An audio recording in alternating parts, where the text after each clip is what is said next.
working this time because last stream it was not working and I could not see what people were chatting. It was frustrating. Anyway, hello. It's time for bedtime. So, my bedtime streams, the stream where I get ready for bed and you guys hang out with me and I show you all the tips and tricks of how to sleep. It's really exciting. First tip is clear off your counter. If you have a messy counter like me, it's not good for getting ready for bed, so you gotta clear it off. You know, you just gotta take all that stuff off. Because you can't have a messy counter when you're trying to get to sleep. You just put that stuff away, just throw it on the floor. Move it out of the way. We are sleeping now, Fapster. Tomorrow, I'm hoping I'll wake up and at a normal time and be able to have a normal-ish day and be able to stream a normal-ish stream. Because this entire week, I've been moving all day, every day until nighttime, and I haven't been able to stream because I'm too tired. My husband, he's been streaming though. He's a freaking beast. He's doing moving with me as well, obviously. He'll work with me until like 10 o'clock or sometimes midnight, and then he'll go and stream until like 4 a.m. He's crazy. I don't have that kind of energy. He's amazing. I don't have that kind of energy to stream. I even like playing video games, even though it's fun, I don't even have the energy to do that. All I have energy for is go in bed and die. So tired. Alright, when you go to bed, the first thing you have to do is you have to take one of these devices and you gotta make it a little bit wet. Okay? You take this white paste. Sometimes it's blue. Mine's blue because it's my favorite color. And it's got a little bit of white in it. The extra white stuff is magic. And you take it and you put it in your mouth. And this is what you do. Everyone does it. And it makes your breath smell good. And that's why, because people are obsessed with breath that smells good.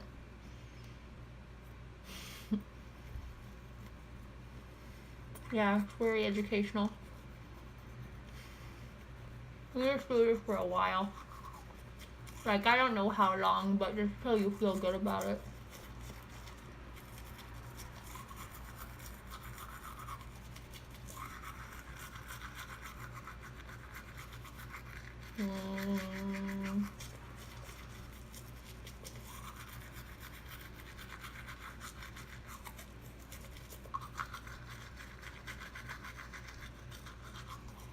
I heard that rumor too. We'll see. We'll try it out. We'll see.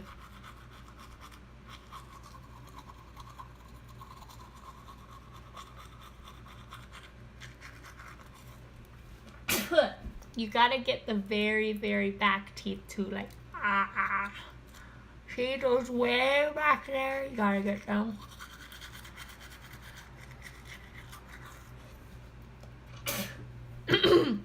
Oh no, Benz, we don't swallow this stuff. It's toxic. If you swallow too much, you'll probably die. Or you'll poop out mint. And your poop will smell minty. That sounds kind of painful.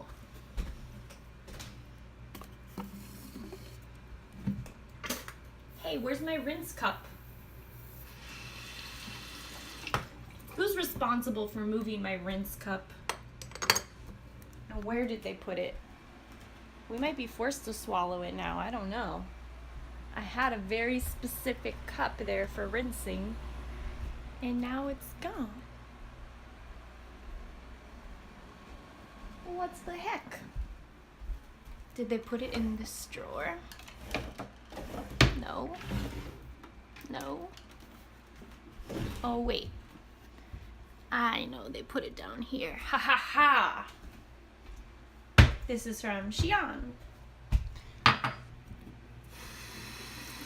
Okay.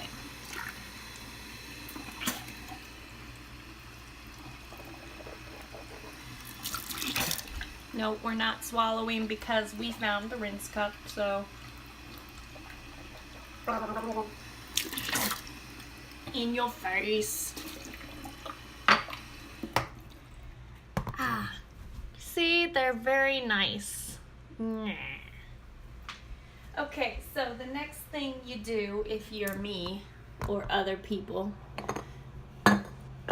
is you have to wear a retainer. Otherwise, your teeth will get all crooked. You have to rinse it, and you have to have a special toothbrush just for your retainer, because it's like a separate set of teeth, and you gotta wash that too.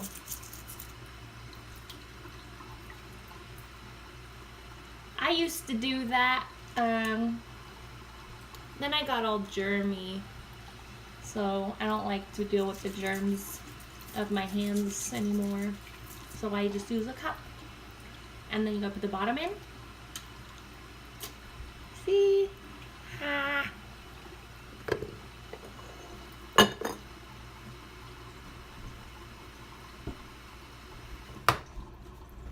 These protect my fangs, my vampire fangs. See? Ah. I have 2 vampire fangs right here. They are very sharp, and they tend to cut my lips. What else do you do to get ready for bed? Oh yeah. You gotta take this simple stuff and you take a thing and you take this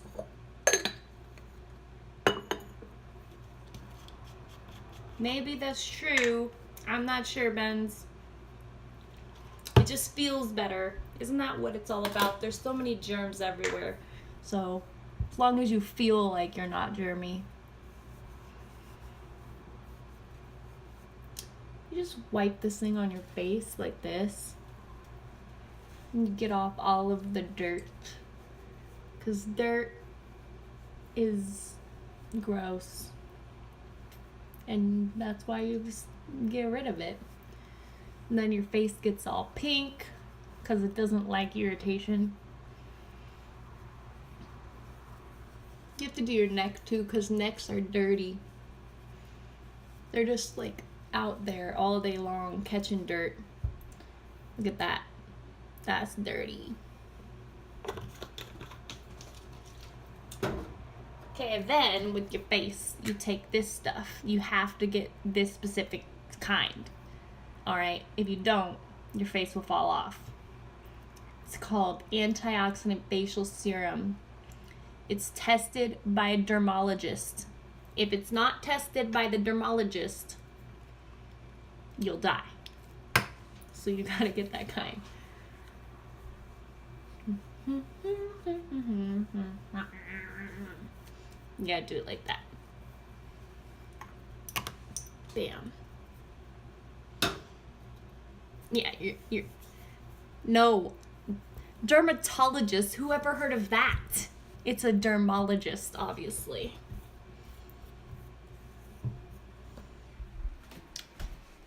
Alright, then you gotta throw it away in a trash can, preferably. Okay, what else do we do? Oh yeah. This part's optional, but I recommend it. You should brush your hair. You take a blue thing with spikes. But you gotta have the spikes covered, okay, by a little plastic nubbin. If it's not covered, it will hurt your head. And some of them fell off, so it's kind of old. And now it only just hurts my head halfway. Then you brush your hair.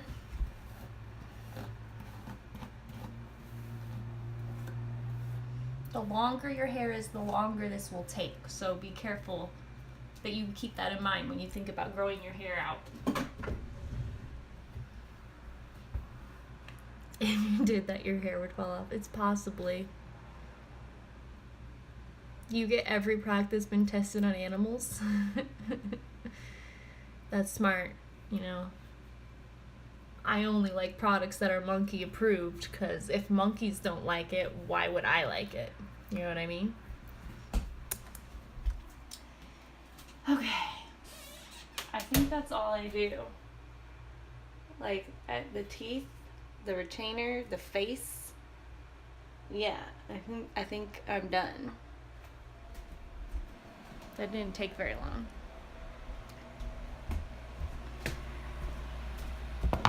I do put on pajamas. These are not where I keep my pajamas. Yeah. Alright, so I have to change into my pajamas.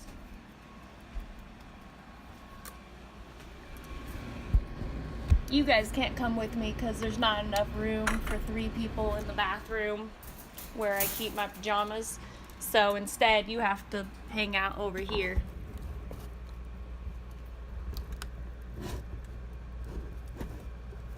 With my rabbits. BRB.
Alright, how are the rabbits? Were they so good?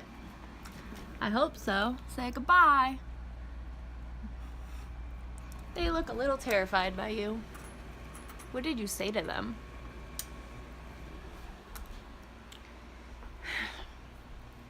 Alright. Hot Pockets at 3:45 a.m.? That sounds nice. Hot Pockets at any time, though, sound nice, to be fair. They do poop in the cage. That's where their poop goes. But they have a litter box, so it's all good. It's all good. You have no Hot Pockets? Why? Go get some. You should fix that problem. It's very easy. You just go to the store and you say, "Give me Hot Pockets," and they give them to you. Simple. Alright, now I just have to take all this stuff off my bed. What? Ben's gonna lend you a Hot Pocket? That's so nice. Man, people on my stream are so nice.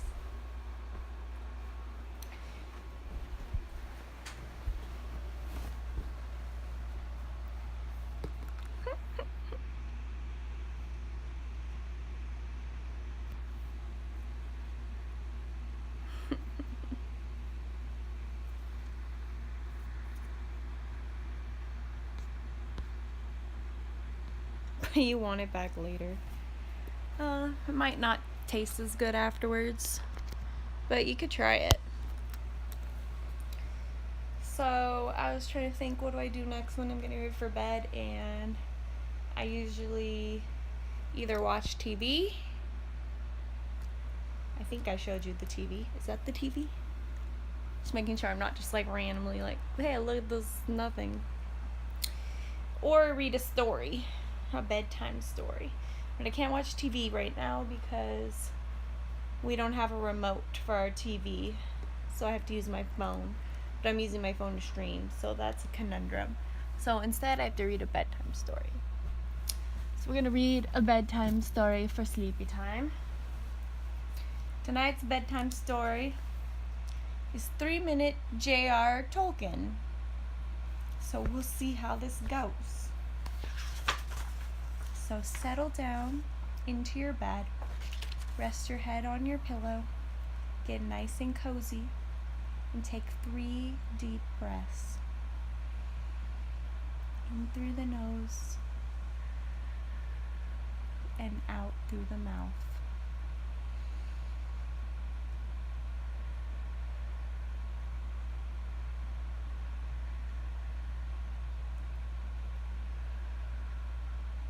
Are you feeling relaxed?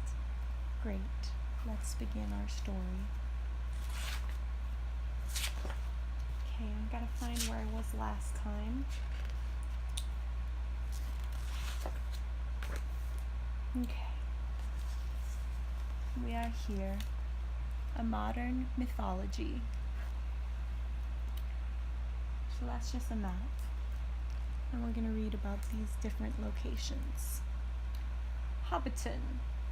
For the movie versions of The Lord of the Rings and The Hobbit, Peter Jackson's New Zealand homeland provided the perfect diverse blend of idyllic countryside and foreboding mountains.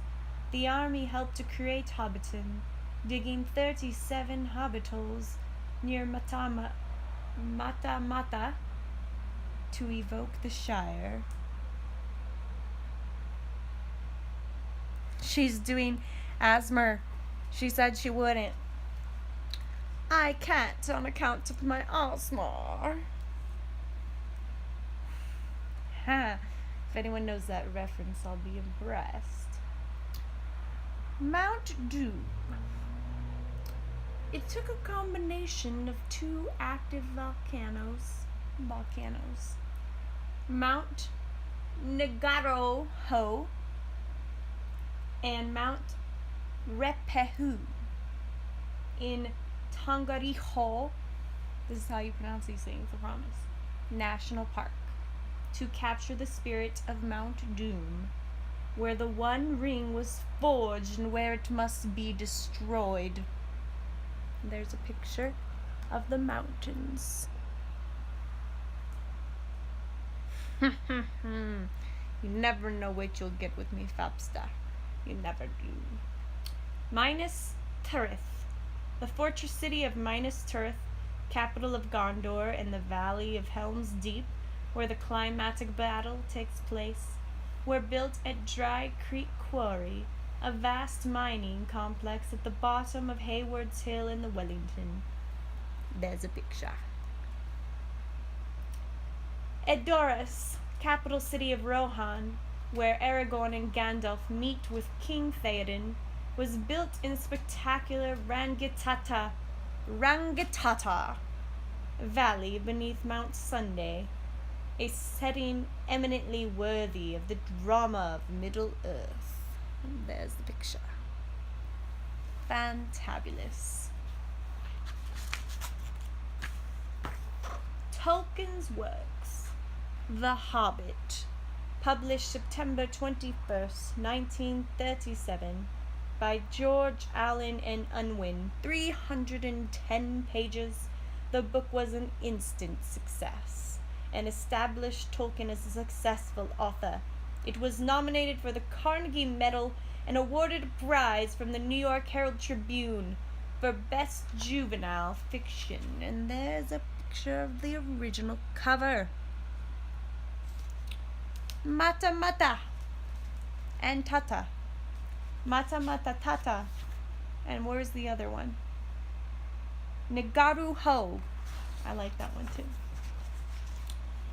The Fellowship of the Ring, published July 24th, 1954, by George Allen and Unwin. 531 pages. The first of 3 volumes of The Lord of the Rings. Tolkien had originally hoped to publish the novel in 1 volume, but it was structured in 6 parts, and this book comprised The Ring Sets Out and The Ring Goes South. There we go. That's kind of how it's spelled. The Two Towers. The second part of the trilogy, encompassing the treason of Isengard and The Ring Goes South. The covers of these are not as exciting. Other works. Oh wait, and then there's The Return of the King, obviously, with the War of the Ring and the end of the Third Age. He felt this chosen title revealed too much of the story, and he would have preferred The War of the Ring as the name of the book. So if you wanted to honor Tolkien, you could call it The War of the Ring instead of The Return of the King. Alright, The Silmarillion, published in 1977 with 365 pages.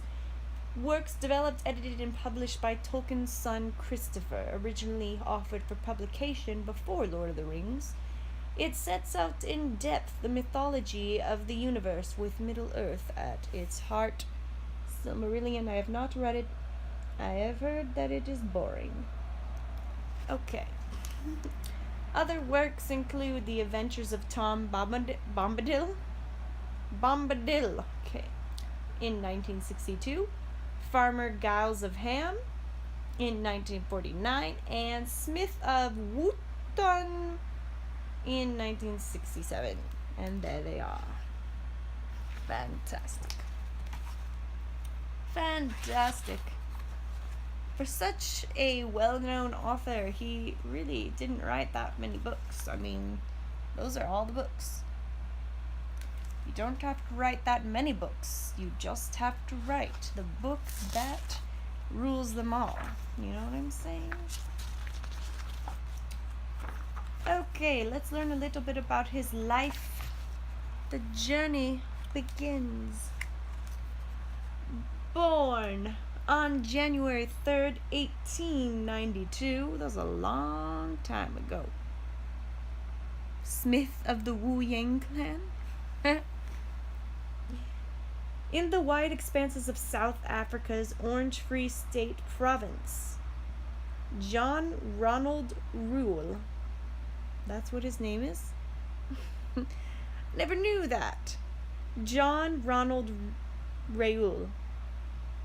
That is J.R.R. Tolkien's real name. John Ronald Reuel. I'm going to name my son that. John Ronald Reuel. Born to Arthur and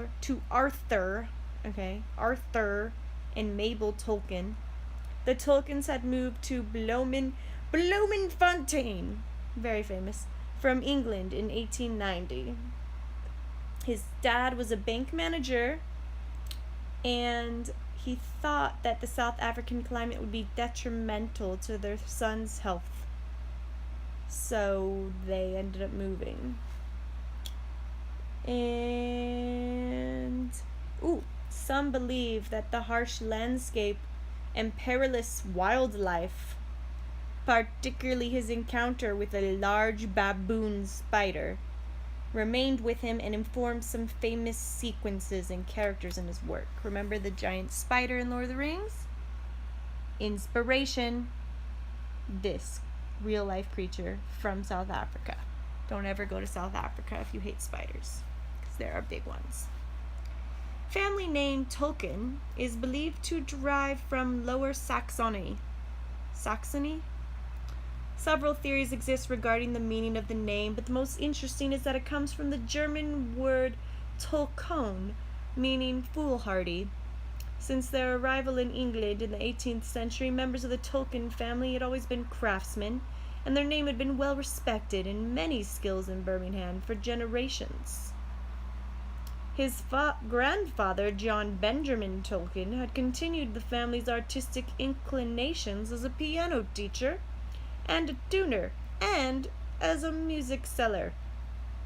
Arthur Rule, however, saw a steadier line of work in banking.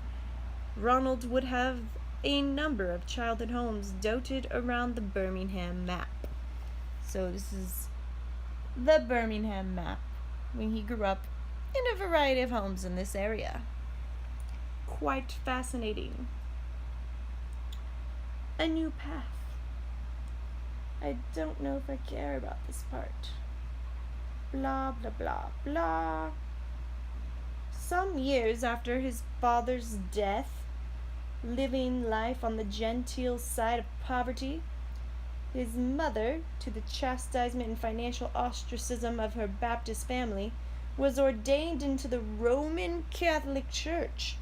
This Catholicism was to shape Ronald's thinking throughout his life and encase the morality of his work and the worlds in which his characters dwelled.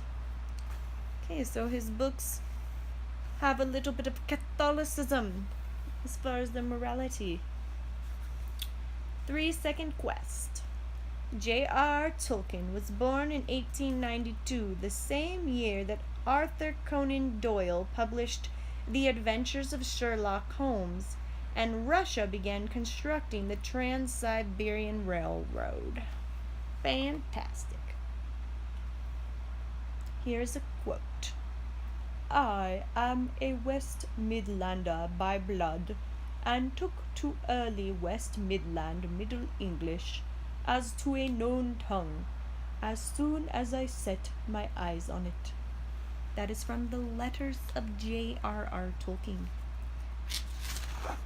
Fantastic. Oh, this is a scary looking dude. Look at that dude. He does not look friendly. No, he does not. He looks like a wildling. That is George MacDonald. Fantastic. So it looks like he was homeschooled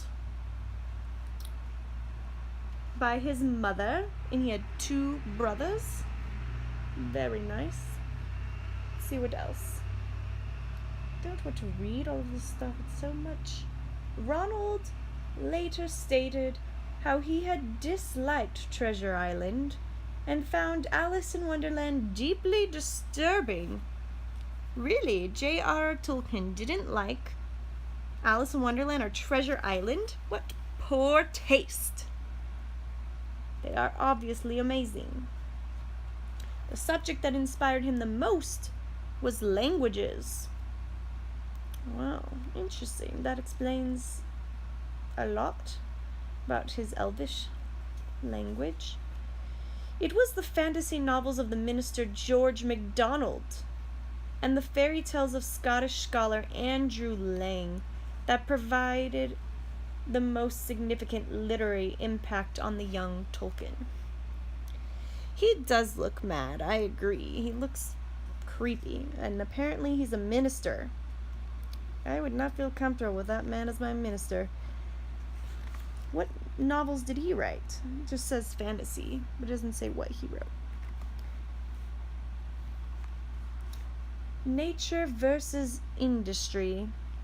In 1896, Mabel relocated her family to the scenic hamlet of Sarahole, a place that was to have a permanent effect on Ronald's outlook. There he met a certain Dr. Gamgee. Does that name sound familiar? And spent the summer walking in the countryside and picking flowers. When Ronald gained entry to the school in Birmingham in 1900, the Tolkiens reluctantly moved back to the city.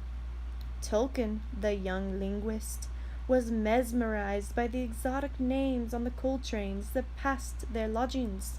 Names such as the Nantiglo and Penrickerblah. That's how you say it exactly. And Sanghangyade as they rumbled towards the Welsh mining towns.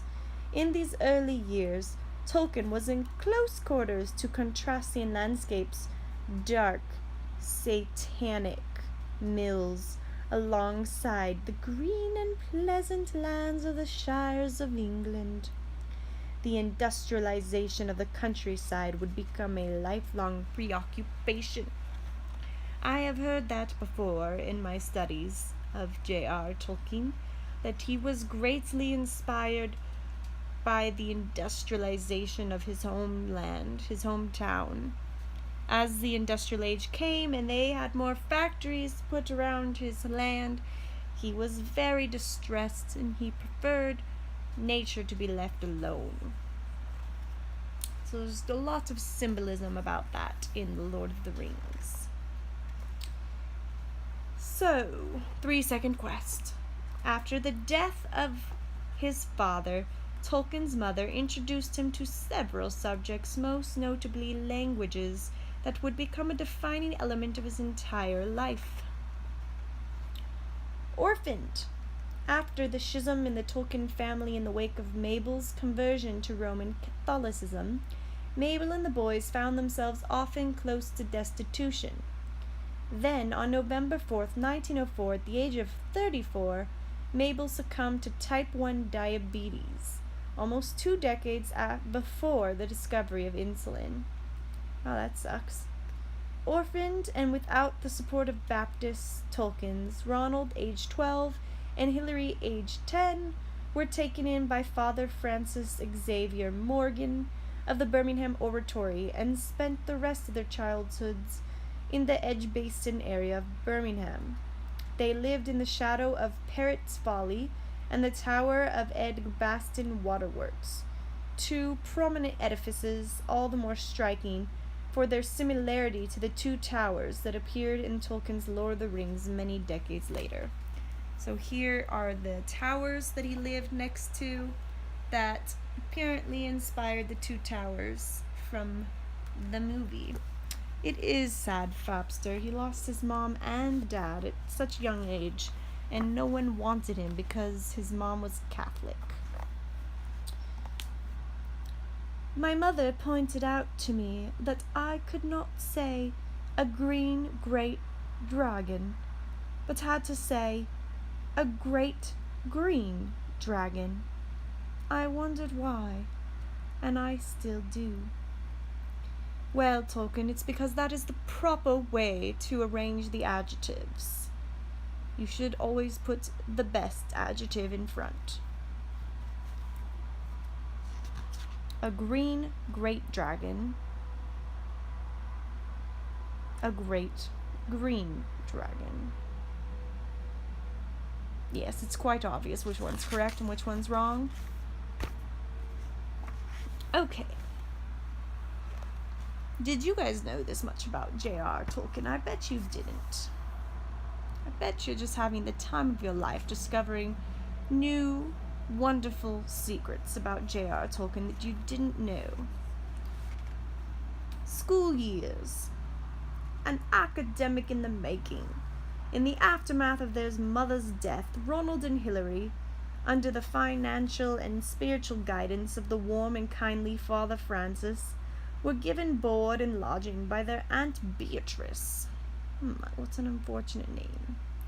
Unfortunately, their house was a drab environment, and Beatrice a rather distant presence. Yeah, I could have told you that. Her name's Beatrice. And so Ronald and Hilary spent much of their time serving at the oratory, while also immersing themselves in their studies at King Edward's School. Ronald in particular excelled. He came top of the class and built on his early interest and aptitude for languages to show true academic potential. The school, as well as the oratory, became the true home of the young Tolkien. who would go on to be a lifelong academic and devout Catholic. Very interesting. So he quite loved academics. He was quite a bit of a nerd. Very funny, seeing as people who read his books are also considered nerds. The nerd writing for the nerds. Discovering legends. Under the watchful eye of King Edward's headmaster, the brilliant and eccentric classicist and the inventor Robert Craig Gilson, Tolkien was encouraged not just to study and understand Latin, Greek, French, and German. Hello there, CC No! Welcome to the stream. We are learning about J.R.R. Tolkien. But he was also told to delve much deeper into the bones of the languages. Tolkien began studying their origins and strands that bonded them together across geography and time. Now he also began to be taught by schoolmaster George Brewerton, who turned Tolkien first onto the studies in Anglo-Saxon and then onto the texts of Beowulf, the Arthurian legends, and the adventures of valiant heroes, in particular the story of Sir Gawain and the Green Knight. It is a fascinating book. It is called 3-Minute J.R.R. Tolkien. I don't know why it's called 3-Minute J.R.R. Tolkien, because it is a very long book. Who knows Latin? I do not, but J.R.R. Tolkien studied Latin, Greek, French, German, and Anglo-Saxon. He was very smart indeed. It would be awesome, wouldn't it? Philaday. Is it Philaday? Philaday 9. Welcome to the stream. I wish I knew Latin. That'd be cool. The language inventor. Like many boys of his age, Ronald began to devise new words that soon developed into his own language. The difference with Tolkien's invention, however, was that it came from the viewpoint of a philologist. Never heard that term. Philologist's expertise. It was recognized early on, as his mother predicted, that Ronald was not only blessed with a true academic ability, but his study of language was beyond mere academia and was in fact a deep and passionate love for the shape, sound, and composition of words in all their forms. Under the galvanizing enthusiasm of his schoolmasters, the young Tolkien was set on his path to becoming one of the most eminent philologists of his time. Philologist. I don't know. It has something to do with studying languages. Yes. Philaday, thank you so much for the host. I truly appreciate it. There is the word. I don't know if that's too blurry. Looks like it's too blurry. Okay, well, it's Philo logist. Philologist? I'll probably never say it correctly. I apologize. Thank you so much, all of you who are viewing. I hope you enjoyed tonight's bedtime story, 3-Minute J.R.R. Tolkien. We are learning some wonderful insights about this fantastic lad. 3-Second Quest. Tolkien was lucky enough to encounter teachers at King Edward's School who identified the boy's academic ability and nurtured his passion for languages. So here's a picture of some of his, some of his schoolmasters. As you can see, it's a very old-timey picture. And there is Tolkien himself, quite the handsome lad. And a quote: "I wish life was not so short.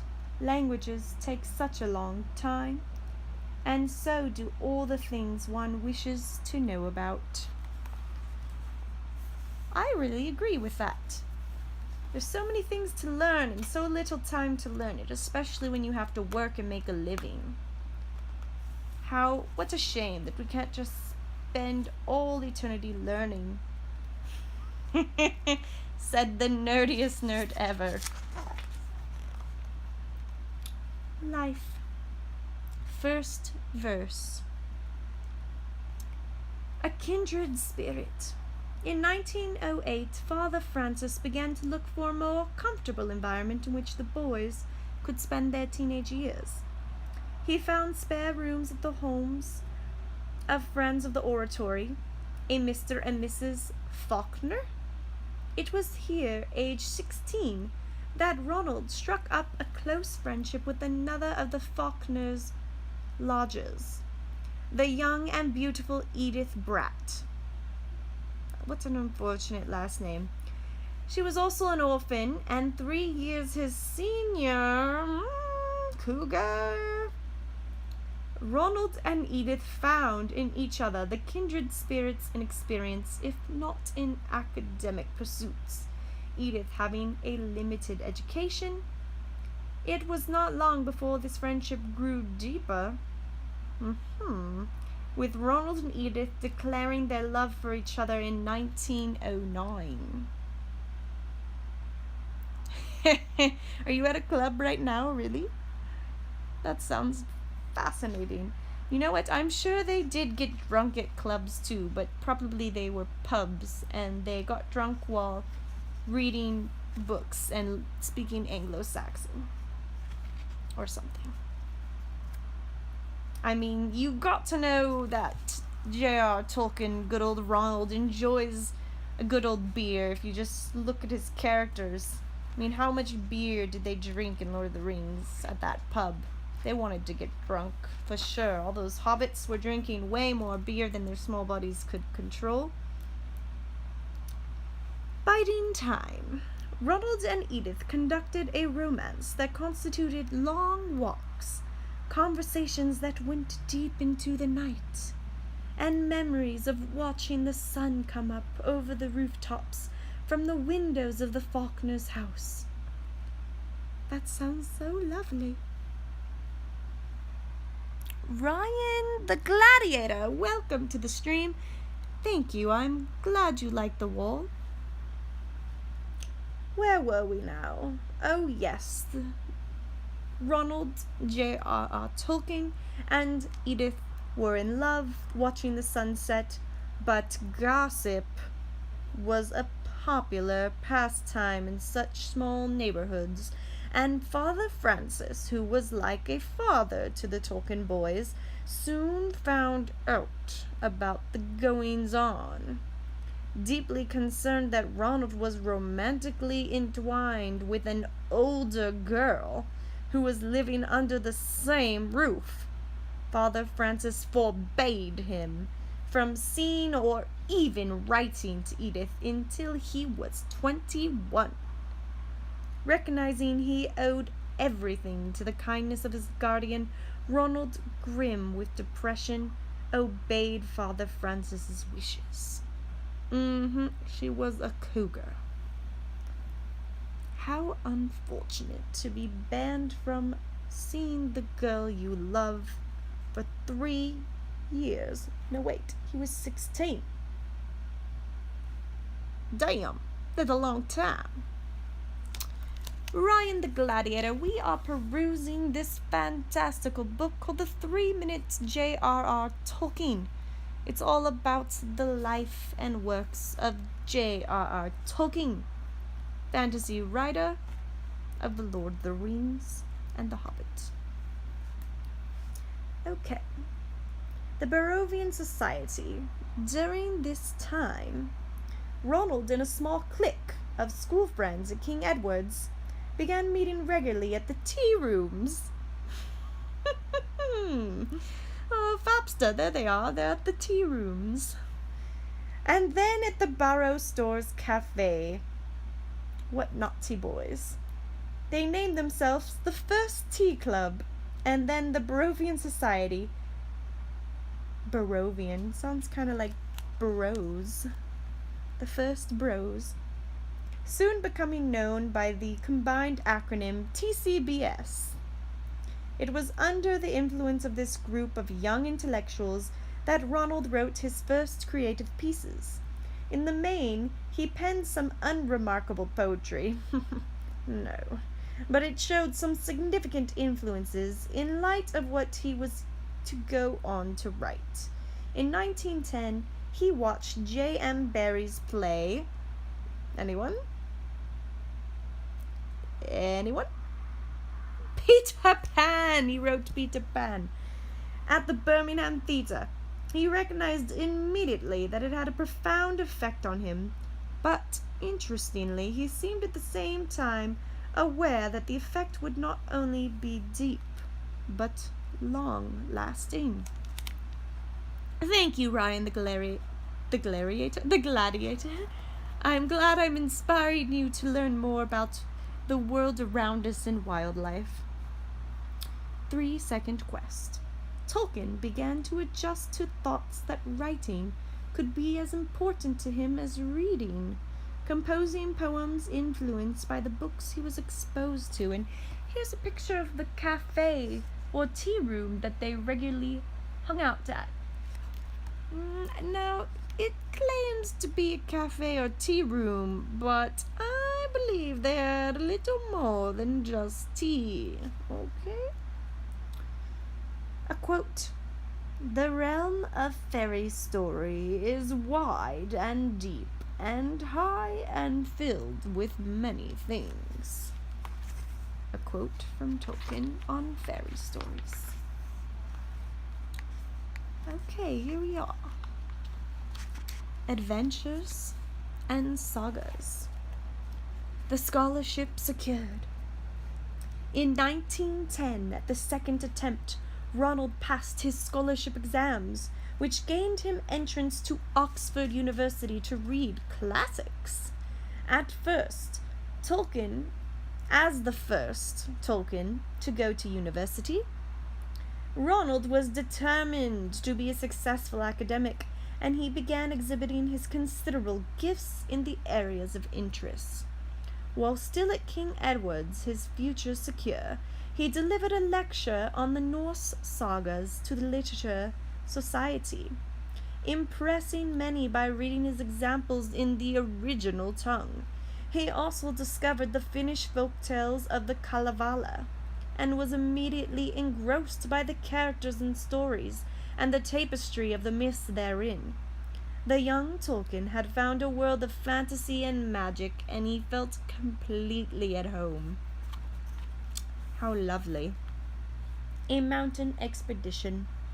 In the summer between leaving King Edward's and attending Oxford, Ronald and Hilary were taken as members of a party. Remember, Hilary is his sister. Organized by friends of the oratory on a waking holiday to the Swiss Alps. On the trip, they spent much time hauling great packs through mountain passes, sleeping rough in haylofts or barns, and visiting strange villages thousands of feet up at the foot of the Alash Glacier.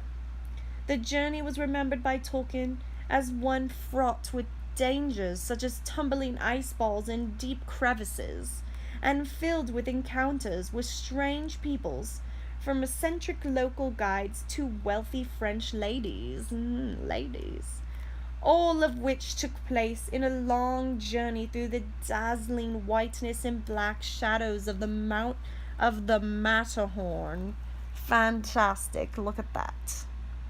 Quite amazing. So you can see why there were so many mountains in those movies and books. Mountains, Gandalf. Mountains. I want to see mountains. Ho-ho! Look what's next. Gandalf makes his appearance. Besides the whiff of danger and the adventure amid the eternally dramatic landscapes of the Swiss Alps, Tolkien took something else from his trip that was sure to influence the worlds and peoples he would one day create in his stories. Before his return to England, Ronald purchased a gift box of some picture postcards. In this box were cards displaying some of the artwork of the German painter J. Madlener. Included was a reproduction of Madlener's painting Der Burgerst, or something, or mountain spirit. The spirit is an old man in a robe. Sound familiar? With a long beard and pointed hat. He sits upon a rock in a woodland with the snow-capped mountains in the background and a fawn nuzzling into his hand. Many years later, Tolkien wrote across the postcards the words, Origin of Gandalf. Exciting. Goodbye, Fabster. Thank you so much for stopping by. I hope that you can rest peacefully after these bedtime stories, and I hope that you can get crunk in the club. Good evening. Okay, now to Oxford. I would love to study at Oxford. Wouldn't that be nice? There's the picture of Oxford. Home from home. For Tolkien, the halls of Exeter College, Oxford, were his first real home since the death of his mother. Oxford University in 1911 was populated almost entirely by the children of the upper classes, and the small contingency of students who made it to the hallowed cloisters on academic scholarships were often the victims of snobbery. Luckily for Tolkien, however, Exeter, one of the more unfashionable colleges at the time, did not have such traditions of division, and he soon settled in and made good friends. He threw himself into clubs and societies, playing rugby well, joining the debating team and the essay club, nerd, and establishing a close-knit group of young intellectuals, similar in many ways to the TCBS. It was called the Apollo Sticks, those devoted to self-indulgence. Discovering talents. During his first year at Oxford, Tolkien began to lose interest in the works of the Greek and Latin poets and philosophers, and he moved towards Germanic literature. He was spending more time developing his own invented languages than he was in attending lectures on philosophers and playwrights such as Seneca and Aristophanes. Yeah, Aristophanes, not Aristoteles. Using his specialist subject of the comparative philology as a springboard, Tolkien began to explore previously murky linguistic waters under the guidance of the famous philologist, Professor Joseph Wright. Tolkien focused his studies on the Gothic language and grew a deep poetic love for the language of the Welsh. He awakened his childhood talent for sketching and studied calligraphy with great success. Look at his calligraphy. Quite beautiful. Quite beautiful. The reunion. On the very evening of his 21st birthday, Ronald, dizzy with excitement, wrote his first words to Edith Bratt in 3 years, in the hope of rekindling their romance after the imposed isolation from one another. What do you guys think? Do you think Edith Bratt responds to Ronald positively, or doesn't respond at all, or has died, or doesn't love him anymore, or is married? What's your best guess of whatever happened to Edith Bratt, waiting for Ronald all those years when he was 16 and she was 19, and he had to wait until he was 21? So now she's 24. What do you think? She could be considered an old maid back then, so maybe she would want to remarry before. Maybe she couldn't wait all those years for him. She was already an adult, and she didn't have as much education as him, so she couldn't just go waiting for a boy to become a man. What do you guys think? What did she do? Put in your guesses and we'll see who comes close to what actually happened. And will you take your time to guess? Look at this beautiful picture of Oxford end of his calligraphy.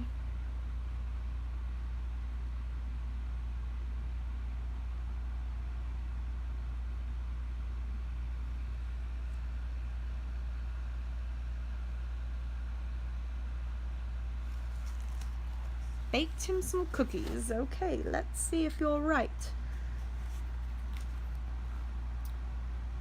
To Ronald's distress, she replied that she had become engaged. Showing much of his determined character, Tolkien boarded a train to Cheltenham, where Edith had lived for the last 3 years. He asked her to marry him. What? She already got engaged to somebody else? And he still went on a train to go find her? That's a little needy. Alright, Ryan the Gladiator, CC no, anyone else, what is your guess what happened next? So she is engaged and he still loves her. And he went on a train to go find her. Will she blow him off and say, pish posh, I'm already engaged, get away? Or will she run off with him? What do you guys think? Put in your answers now, and while you do, we'll look at this picture from the previous page again of the glacier that inspired Gandalf.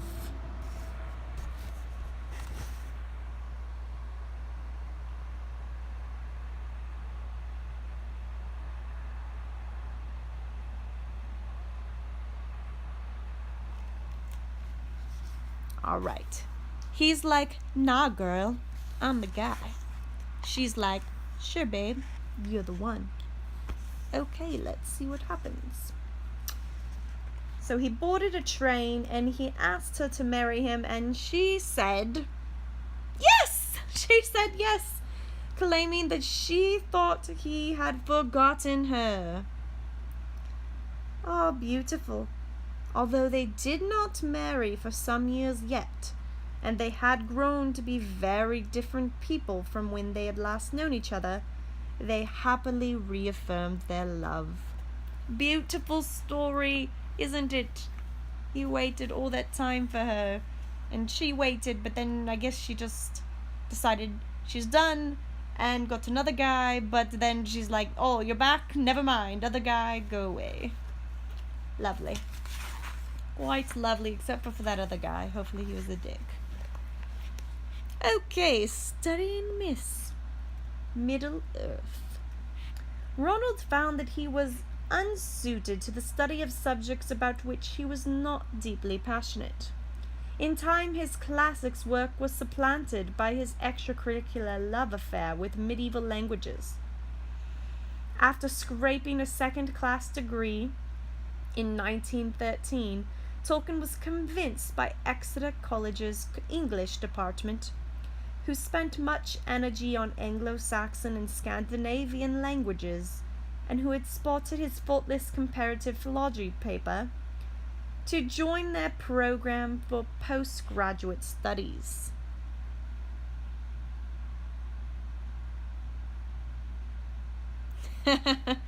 I would be mad too, Ryan, if I was that other guy, but if I was J.R. Tolkien, I would be very happy. So it's all perspective, I suppose. Okay, where were we, by the way? Oh yes, he's going to study Scandinavian, etc., etc. It was now that he was introduced to the study and mythologies of Old Icelandic, such as Völuspá, or Prophecy of the Seeress, preserved in Poetic Edda. He also studied the religious Anglo-Saxon poems of Cynewulf, and it was in his Christ that Tolkien first encountered the term Middle-earth. I don't know what Christ means. Christ. I don't know. There should be a rap song. Could you write one, Ryan, about J.R. Tolkien stealing some other guy's girl? Oxford gent. In June 1913, Edith moved to the attractive medieval country town of Warwick. not far from Birmingham, but in terms of bleakness, a world away. There, Edith, a devout and practicing member of the Church of England, began her tutorship into the Roman Catholic Church in order that she and Ronald could be married. However, with Ronald fully immersed in the hectic social, political, and academic life of Oxford, Edith began to feel frustrated with her lot. She was isolated not just from Ronald, who visited Warwick infrequently, but also from her Cheltenham friends and the Church of England community. Tolkien, on the other hand, was becoming an important figure in the culture of Exeter College. He was now president of the Debating Society and a new interest in social intrigues of the Oxford life. There is definitely some trials coming on in their relationship there. William Morris. During his studies, Tolkien had little interest in any post-Chaucerian English, and as a linguist, the college expected little of him in terms of the study of modern literature. Therefore, he was surprised to find a deep resonance in the fantastical works of William Morris, a former Exeter. I'm sorry, I just thought I heard my rabbits playing a guitar, but it was just a motorcycle. I don't know why, but in my brain I heard that noise and I was like, that is most definitely my rabbits playing a guitar. But then I realized it was just a motorcycle. I don't know why when I hear noises, my brain thinks the most random, impossible things instead of what it obviously is. But there you go. My rabbits were clearly playing a guitar just then. Right, where were we? Oh, William Morris. Okay, so he was surprised to find a deep resonance with the fantastical works of William Morris, a former Exeter student. I don't know, Ryan, but I just heard this guitar. It sounded like strings of a guitar, like doo doo doo. And there's no one else in here except my rabbits, so I just assumed that they somehow got a hold of my guitar and were playing it. But then it continued and it became a motorcycle. So, first off, why did a motorcycle sound like a guitar? I don't know. And then why did I think that if I heard a guitar, it was clearly my rabbits playing it? I don't know, but I really thought for a second that my rabbits were playing my guitar, and I was a little bit angry, like, why the heck are you playing my guitar? You're gonna chew it up. But I guess I'm relieved that they're not chewing my guitar, so that's good. Anyways, so William Morris, his novel The House of the Wolfings, in particular, impressed Tolkien for its use of poetry and strange archaic language to instill an atmosphere of the ancient within the prose. Soon after, late in the summer of 1914, Tolkien wrote a long poem entitled The Voyage of the Arundel the Evening Star. Inspired by the works he studied, it was a completely original work that marked the beginning of Tolkien's own mythology. My rabbits don't roam around freely, which is why it's even weirder. They're actually in a cage. So it makes no sense in any way possible at all. I guess I'm crazy. Anyway, the 3-second quest. With the move from classics to English, Tolkien completely immersed himself in the medieval texts he was so passionate about and spent more time on his own languages and mythologies. A quote from the J.R.R. Tolkien biography. On reading the Cynewulf lines about the star Arundel, there was something very remote and strange and beautiful behind these words, if I could grasp it far beyond ancient English. So he liked that. You want whatever I had for dinner? I had Alaskan halibut. It's got mystical powers. And there's the picture. I don't know what the pictures are of, actually. Wait, so this one's of a poem, the Poetic Edda, that inspired him. And this is a tale of the house of the Wolfings and all the kindreds of the Mark, written in prose and in verse by William Morris. So I'll read an excerpt from that. Whiles in the early winter eve we pass amid the gathering night, some homestead that we had to leave years past, and see its candles bright shine in the room besides the door, where we merry years agone, but now must enter nevermore. As still the dark road drives us on, even so the world of men may turn at even of some hurried day, and see the ancient glimmer burn across the waste that hath no way. Then with that faint light in its eyes, a while I bid it linger near, and nurse in wavering memories the bitter sweet of days that were. Alright, that's a poem written by this guy, William Morris. So apparently Tolkien really liked him. It's quite mystical that I can hear rabbits play guitars. Get some rabbits and get some guitars and then eat some Alaskan halibut and it will happen for you too. Promise. Alright, the Great War.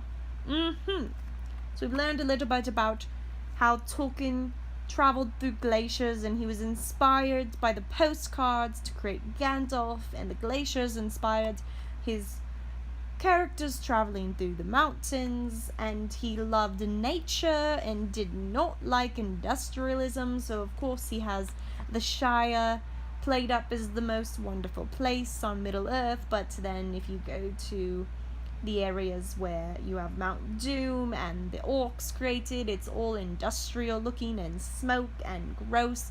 And even when you have the orcs created, they're created out of the dirt and almost like factories, right? Factories creating these orcs, and they're evil. They just represent evil and grossness, and that is how he sees industrialism. That is how he felt about the factories coming up in his hometown. So that's the inspiration there for J.R.R. Tolkien, and he's also just loves magic and fantasy from other great writers. But another thing that very much inspired his works was the Great War, World War I. In the First World War, you see so much in his books, so much war and death, with the orcs fighting everyone else. And I think kind of that was inspired by his experience with the First World War. And I guess we're going to learn about that now. So let's continue. The Great War, a published poet. As Britain declared war on Germany in 1914, Tolkien joined a program that allowed him to prepare for war while finishing his studies. He managed to complete his English degree as well as develop further his invented languages. He also attempted his first short story in verse and prose, heavily influenced by William Morris's style. It was a dramatic retelling of the story of Culliver from the Calava. Afterwards, still meeting with the TCBS after all these years, Tolkien declared he was to become a poet.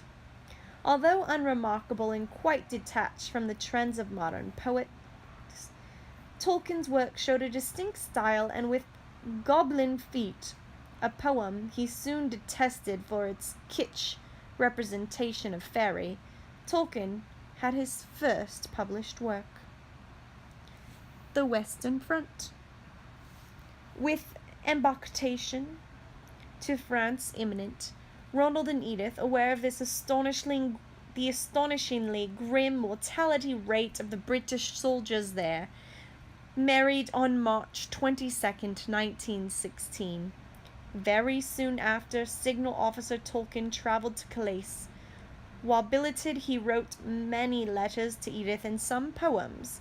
He even managed to meet up with the other three members of the original TCBS, Christopher Wiseman, Robert Gilson, and Geoffrey Bash Smith, Ronald's oldest and dearest friends.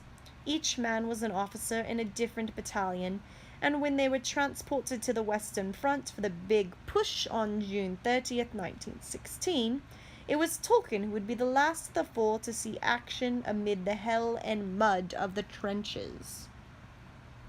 The Somme. In one of the most bloody battles in the history of warfare, J.R.R. Tolkien saw his first and only action in the First World War. As thousands of slowly advancing British and French soldiers were cut down by German machine gun fire in the fields of the Somme, Tolkien returned to his trench time after time, physically unarmed.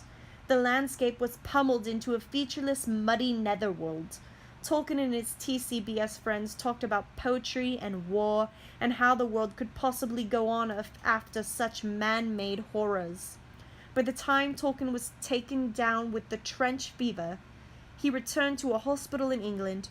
Both Robert Gilson and Geoffrey Bash Smith, his best friends, had been killed. The bond of the fellowship was forever broken. And you can see there hints of that from the fellowship when that also started to fall apart. Thanks to Sean Penn, who always has to die in every movie ever. Okay, 3-second quest. His experiences in the trenches in the First World War were to have a profound effect on Tolkien. The devastated landscapes, apocalyptic carnage, and personal loss cast an enduring shadow over his life and work.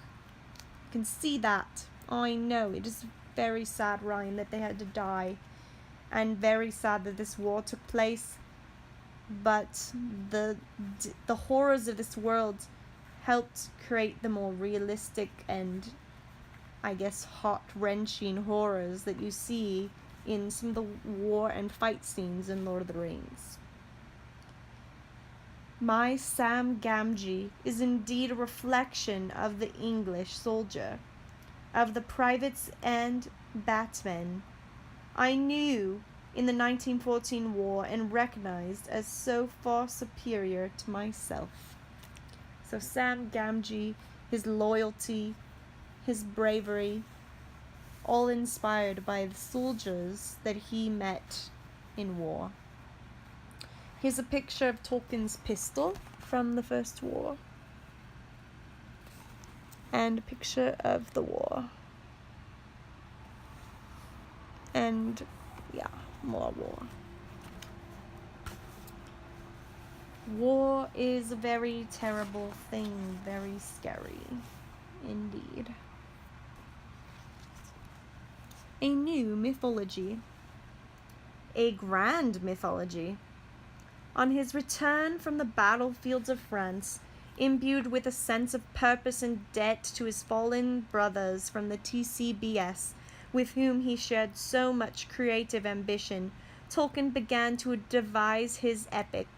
With Edith at his side, and in the English countryside that he so adored, he made notes and sketches of stories with the aim of creating a grand mythology stretching from the realm of gods to that of early romances, from the dawn of time to the end of time.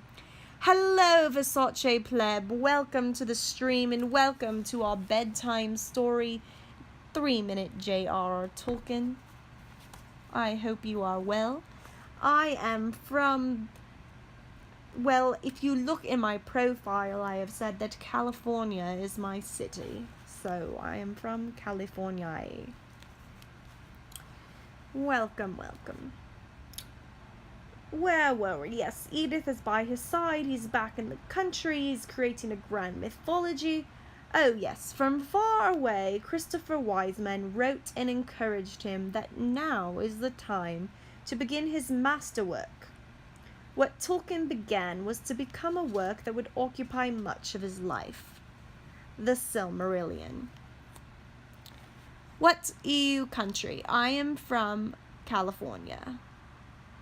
You are in Miami? I am from California, the country of the United States. Thank you for liking my accent. It is inspired by J.R.R. Tolkien. He is a fantastic writer. Perhaps you've heard of him.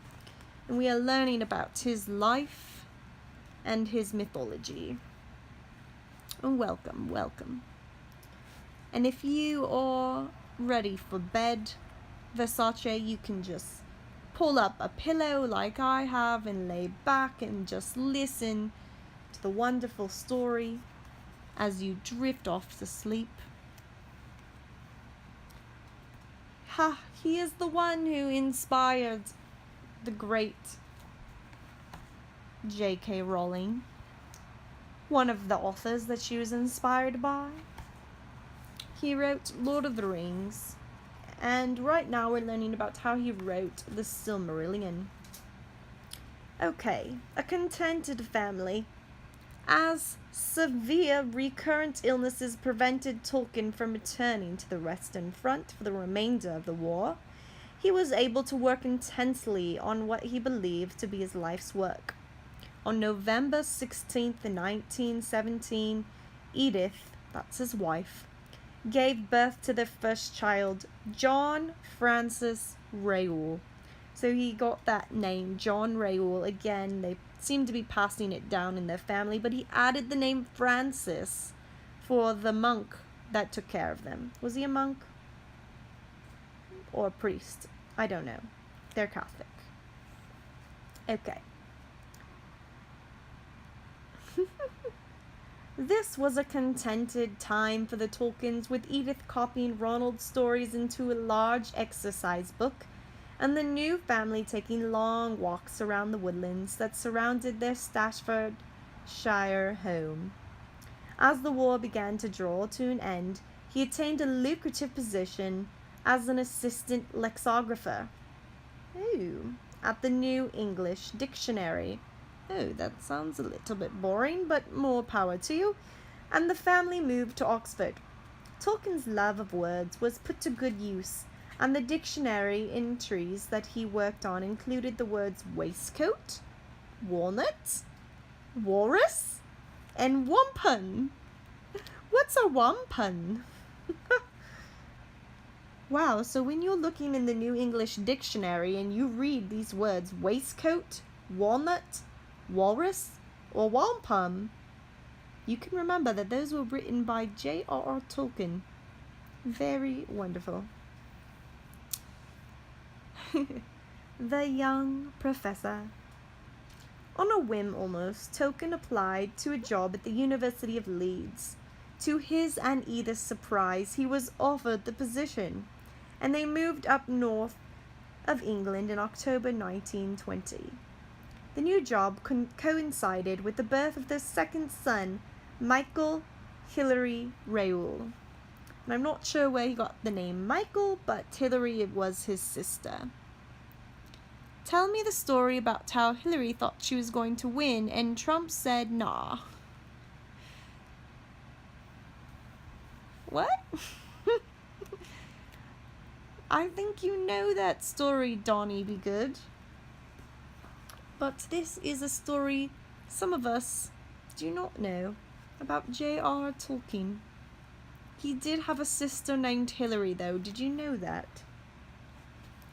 Anyway, so they named their next son after Hillary. Ooh, if you were a boy and your name was Michael and your middle name was Hillary, would you be a little bit embarrassed? That's my question. Because he named his second son Michael Hillary. At first, Tolkien deeply regretted moving his young family to the tough industrial city of the Leeds after the dreaming spires of Oxford. But soon, he and Edith found friends. In 1924, at the remarkable young age of 32, Tolkien was made a professor of English language. He went on to become a major contributor to what was to evolve into the best English department in the country. Ryan, I'm glad this story is bringing you so many different emotions and enjoyments. 3-second quest. Tolkien found fruitful employ on the New English Dictionary and then at the University of Leeds, while all the time planning the mythology that would underpin his lifetime's work. Now let's read another quote from J.R.R. Tolkien biography. This is about his students at Leeds University. I am wholly in favour of a dull stodgers. A surprisingly large proportion prove educable, for which a primary qualification is the willingness to do work. Okay, so apparently he believes his students are able to be educated. That's good. That's step number 1 of any teacher is believe that your children or your students can learn things. I think that's the very basic indeed. Okay, Oxford for good. Good old Oxford. A return to the dreaming spires. In 1925, Tolkien was offered the professorship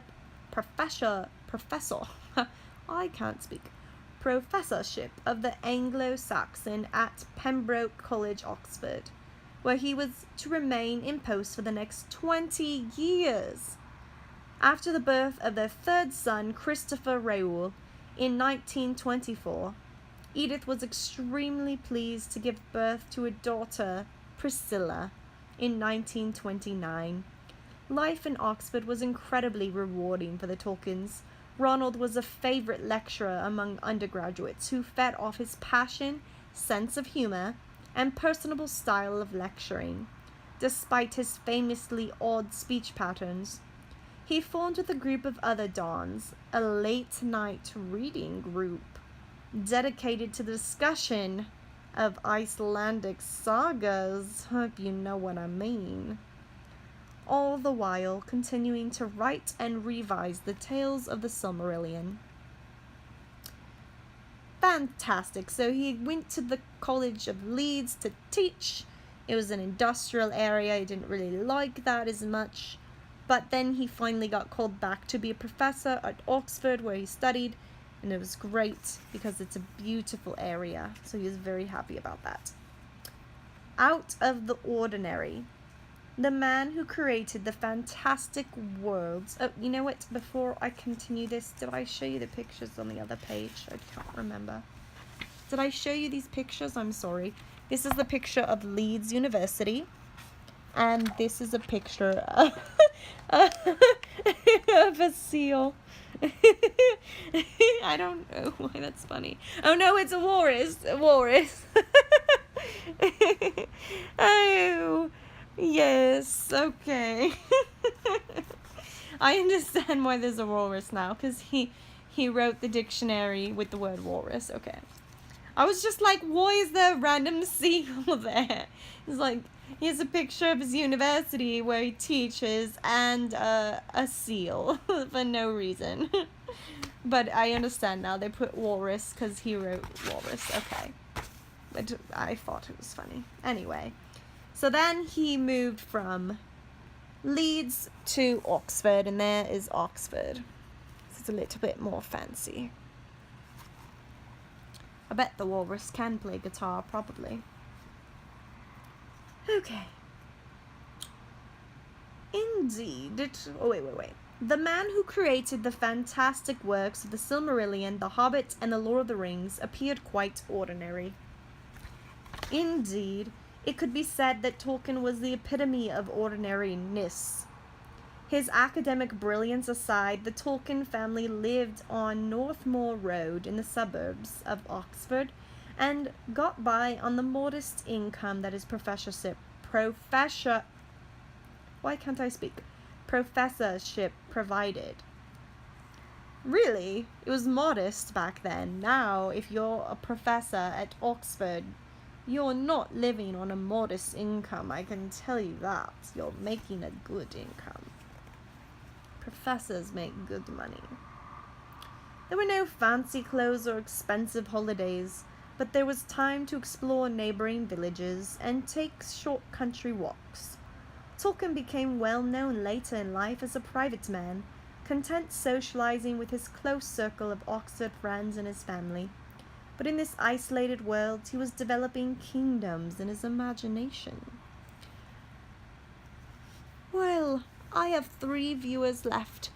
Thank you so much. Oh, now 5. Thank you so much, those of you who are viewing and are continuing our story with us. It's great to see you in the chat. Ryan the Gladiator, appreciate you and your continued chime-ins. Thank you, Donny Be Good, Versace Pleb, it was great to see you. Working Class Zero, excellent job. Thank you so much for your joining us. And CC No, I just love having my viewers join me in the chat and just have a great time. I'm really happy to have you all here.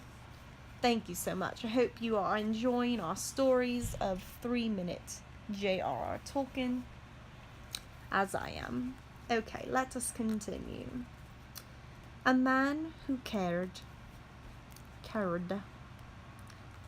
For someone who was to look at him so ordinary, what marked Tolkien out as a lecturer and a public figure around Oxford was his passionate and humane character.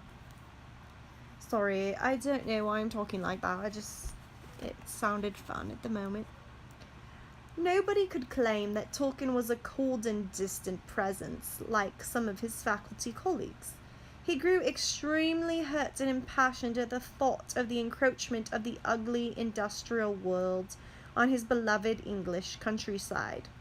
Visits to much-changed landmarks of his childhood, such as Sarah Hall, left him particularly upset.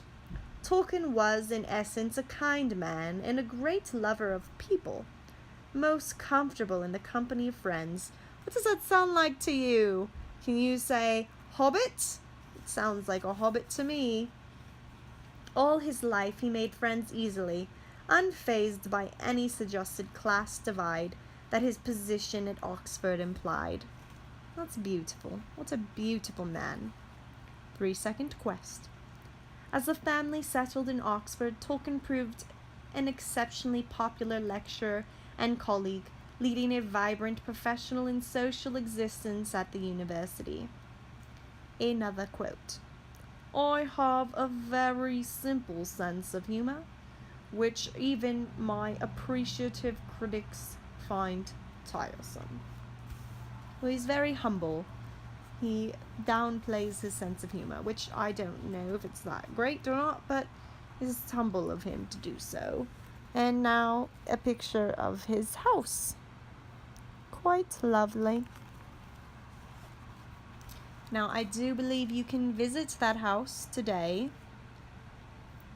Dodge 321321. To see my toes, it cost 500 bits. They're very, very exciting and a little bit hairy, so I do suggest the 500 bits. It's quite worth the money. A teacher and scholar. The Beowulf Lectures. Tolkien was an extremely popular teacher at Leeds and then Oxford. Although his most comfortable environment was not always the lecture hall. Since childhood, Ronald had been an uneasy speaker. Having a tripping, quick delivery that seemed to skip toward its audience, at times he found it tricky to keep his lectures succinct, often finding that his vast breadth of subject knowledge forced him off onto irresistible tangents. But what most of his students remember fondly is his contagious passion for his subject, his immense intellectual prowess, and most famously the dramatic presentations of his lectures on Beowulf. Amazing. The Bard. One of the students recalled years later, how Tolkien would transform the classroom into a mead hall. And there you go, where's Fapster when you need it? A mead hall. You know what mead is, right? Is a type of alcohol. So he transformed the classroom into a mead hall. That sounds like a professor I would love to have. In which he was the bard and the students were feasting, listening guests. Along with his colleagues, who included a certain C.S. Lewis, Tolkien was a part of an extremely popular and dynamic department of what was hitherto believed as a dry as dusting academic area. The poet W.H. Auden, who was an undergraduate at Oxford during this time, wrote many years later to Tolkien to thank him for his lectures all those years before. Auden wrote that it was an unforgettable experience to watch Tolkien recite the Old English of the original Beowulf poem. Ooh, that would be cool to hear someone recite Beowulf in Old English. To a full lecture in a voice that he mused was the voice of Gandalf. I want to hear what the real voice of Gandalf sounds like. The perfectionist. Even by the scrupulous standards of the field of philology, Tolkien's attention to detail, to the patterns and historical spirals of worlds, marked a truly special dedication to his work that was nothing less than obsessive. He was very much a linguistic detective, often finding overarching truths from painstaking research into seemingly unconnected philological facts. He lectured an extraordinary number of hours during term time, as well as serving as an external examiner for a wide array of British universities, always aware of the family he needed to support. He's a good family man. On top of this, he redesigned the nature of the English syllables of Oxford and published some of the most significant philological essays of the 1930s, including his groundbreaking lecture, Beowulf, The Monsters and the Critics, in 1934. 3-second quest. Tolkien was a popular lecturer at both Leeds and Oxford. His subject area seen a dramatic increase in the student numbers during these years. Wow, so he helped create his entire field to be more popular just by being a cool guy. Excellent. A quote from his essay, Beowulf, the Monsters and the Critics. A dragon is no idle fancy. Even today, you may find men not ignorant of tragic legend and history, who have heard of heroes and indeed seen them, who have yet been caught by the fascination of the worm. Lovely. Now here is a picture of the poet, W.H. Auden, who said Tolkien's lectures helped him.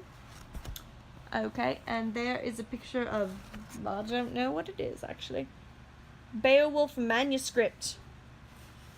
Oh, this is the Old English that he could read. Yeah, it doesn't look like English at all. And then 1904 German edition of Beowulf right there. So he could read it in all those editions, which made him perfect for being the one to study and write an essay about it. Okay. We're going to read one more page, and then it is bedtime, my friends, and our bedtime story will come to an end. We cannot read the whole book in one night. It is simply far too long, but we will read one more page, and this, honestly, is some of my favorite part of his history that we're about to learn right now, so this will be great. The last page, but a great page. This is about the Inklings. A strong bond. One of the most famous friendships in all of English literature is that between J.R.R. Tolkien and the author of the Chronicles of Narnia. I love those books. Clive Staples Lewis. Final page hype! Woohoo! as colleagues, Tolkien on the language side and Lewis on the literature side. They worked tirelessly to bring the two factions of the English faculty together for the betterment of the university.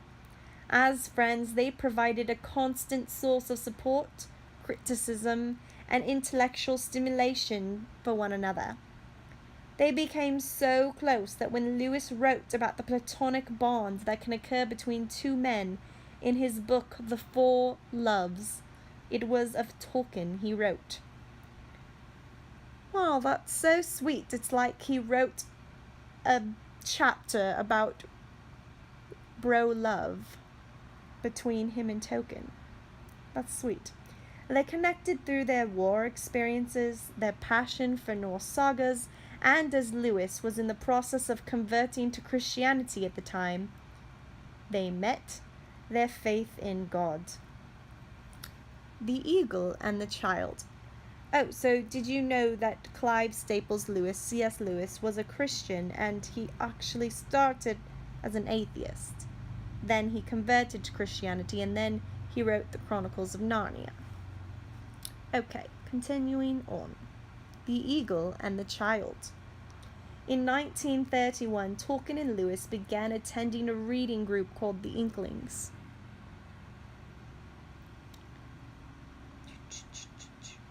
In which the members read aloud and criticized each other's unpublished creative work.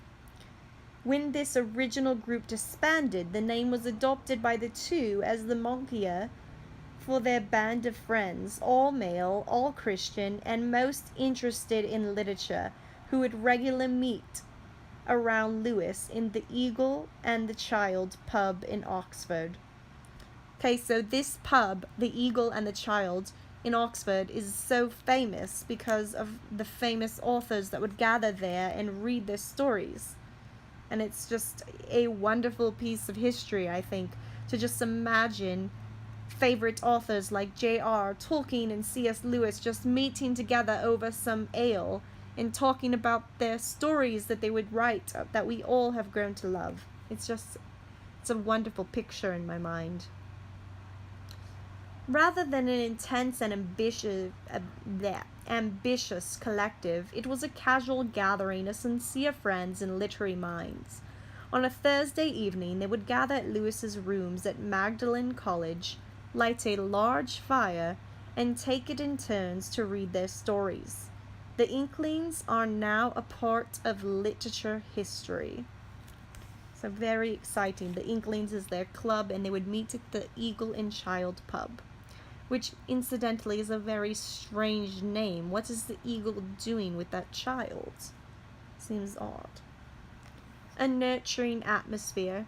The Inklings were a formidable bunch. Although the membership was a fluid one, the main attendees were Warney, Lewis, C.S. Lewis's brother, R.E. Harvard, an Oxford doctor, Owen Barfield, a solicitor, and Hugo Dyson, the professor of English at Reading University. Add to this, when war came in 1939, was the extremely charismatic novelist and poet Charles Williams, who worked for the Oxford University Press. The group would drink and smoke their pipes and read aloud the latest chapters of their works in progress, each giving advice and encouragement to the other, even suggesting cuts and additions. It was among this, the company of genial and enthusiastic lovers of literature, that Tolkien began circulating his work, starting with his much toiled over chapters of the Silmarillion. So beautiful, isn't it? If you are out there and you would like to be a writer, make sure you get with a group of friends who could read, criticize, and give suggestions, advice about your writing, because it really is great to have other people there to inspire you and to encourage you in your writing. 3-second quest. It is quite conceivable that without the nurturing atmosphere and sounding board of the Inklings, Tolkien would never have completed the works that made his name. And a quote from Tolkien on fairy stories. Every writer making a secondary world wishes in some measure to be a real maker, or hopes that he is drawing on reality. The page actually isn't longer than the other pages. I just really like it, and so I think I am just really, really going into it, you know what I mean? I just love the history of it. I really do. Just to think all these famous authors in one little pub, smoking their pipes and sharing stories and talking about Gandalf. And, it's probably talking about Gandalf, and then C.S. Lewis is talking about Aslan, and they're just talking about it together. They probably had an argument, like, which is the best leader character, Aslan or Gandalf. It's really cool, you know what I mean? It's exciting. So there's a picture of the Eagle and Child pub. Very exciting. And then, is that C.S. Lewis? Yes, there's a picture of C.S. Lewis. And there's the college that they're a part of at Oxford, Magdalen.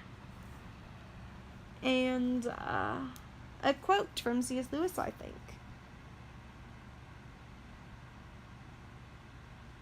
Oh, it just says, every Tuesday morning between the years of 1939 and 1962, they were in the back room of their favorite pub, and these men were popularly known as the Inklings.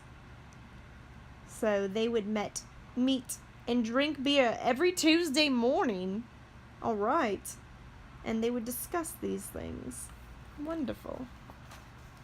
We should start an Inklings club. Every Tuesday morning we'll just get on the stream and drink some beer and talk about shit and read things. We'll just read poetry we wrote to each other and write some stories. So that is the last page, but before I go, I just want to show you a sneak peek of future pages. What is this? The Hunt for Gollum? What movie is this? I've never seen this movie. This isn't a real movie. What is that? It says May 3rd, 2009. A film inspired by The Lord of the Rings. Not all who wander are lost. What? What is this movie? Those aren't the real characters from the film, so maybe it's a fan-made movie. Oh my gosh, I really want to see that now. I know, Ryan. Okay, so we're going to have to sign off tonight, and I'm going to have to go to bed, because that's what happens at the end of bedtime stories. But your goal and your challenge as we sign off, sometime between now and our next stream, you all need to go and find this movie called The Hunt for Gollum and see if you can find where you could watch it. So I guess it's a fan-made film. Let's see. The Hunt for Gollum is the finest example of the lengths to which the fans of Lord of the Rings will go to celebrate their heroes. Fans camped for several days at 2012 Comic-Con to see preview footage of The Hobbit. Okay, so it is a full-length feature film, filmed by fans of Tolkien, and the film's by Peter Jackson. And it has superb attention to detail and production. It's a independent online cinema. And it was released in 2009. So everyone, your challenge is to go find this film, find where you can watch it, download it, and watch this film, and then tweet about it, because not enough people know that this is real, and they need to know. We need to find it, we need to watch it, we need to tweet about it, and show other people that it's real and it's existing. People need to know this, guys. It's amazing. I can't believe I never heard this before. God bless this book. Gandalf bless this book. Okay. So put the book down. Well, thank you so much friends and viewers, for joining me for bedtime and bedtime stories. It's now that we will go to bed and slowly drift off to sleep. Take off your eyeglasses because we don't need them to read anymore. And just slowly curl up into your bed with your head on your pillow. It is now that you will go to sleep.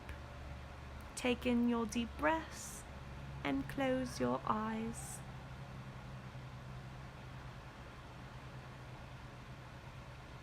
Good night, my friends. Thank you for joining. I will see you again tomorrow. If I can finally get my room together, then I will have a stream during the day. But if not, then we will stream again at bedtime for more Tolkien stories. Good evening, and thank you so much for joining. I love you all, and it was my pleasure to be here with you tonight. Good night.